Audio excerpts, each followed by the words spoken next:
the Navy's FA-18 Legacy Hornets have made their final cruise aboard an aircraft carrier.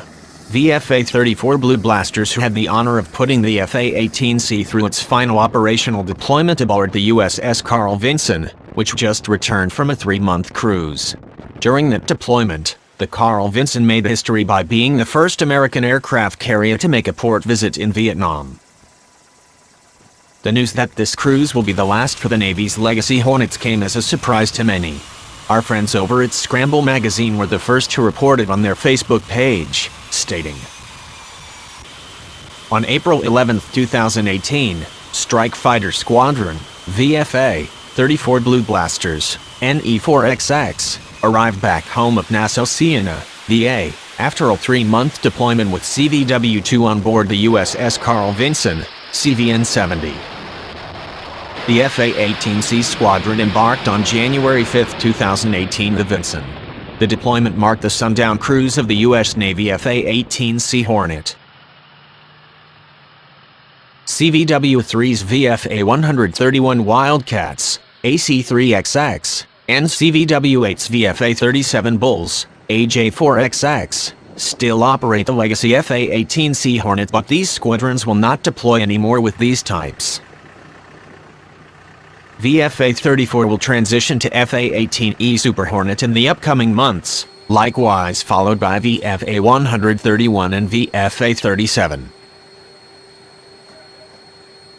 We quickly contacted the Navy's Pacific Fleet headquarters to verify the report, and initially, they seemed as surprised and interested as we were. They quickly put us in contact with Commander Ronald Flanders, spokesman for Commander Naval Air Forces, who confirmed that this was indeed the last cruise for the Navy's Legacy Hornets. VFA-34, as part of the Carl Vinson's Carrier Air Wing 2, is still scheduled to take part in the Navy's Rim of the Pacific multinational war games this summer, but that will only be a short training deployment aboard a carrier. The squadron will transition to the Super Hornet early next year. The Blue Blasters originally from A-6 Intruders to FA-18 Hornets back in 1996.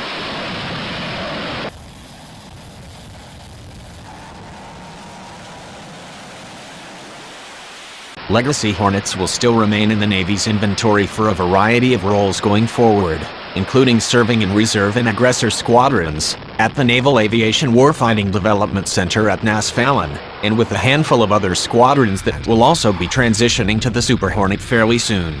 Commander Flanders also noted that the Legacy Hornet is ending its carrier deployment while the FA-147 Argonauts are transitioning to the F-35C, the first frontline strike fighter squadron to do so thus far. With its recently expanded budget, the Navy is ordering dozens of extra Super Hornets in the Advanced Block 3 configuration over the coming years, as well as beginning to field the F-35C to operational units.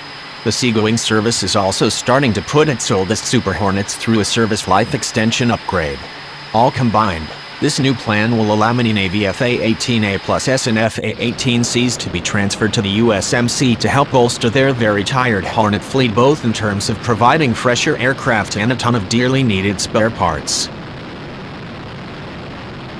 So even though it's always a bittersweet moment when any aircraft type ends a major portion of its operational run, Legacy Hornets will be around for at least another decade, and likely even after that with the help of some targeted upgrades. The sweetest part is that the Navy is getting a bunch of new aircraft to replace their fleet Legacy Hornets with, and those jets have exciting new capabilities, some of which the service has waited decades to acquire.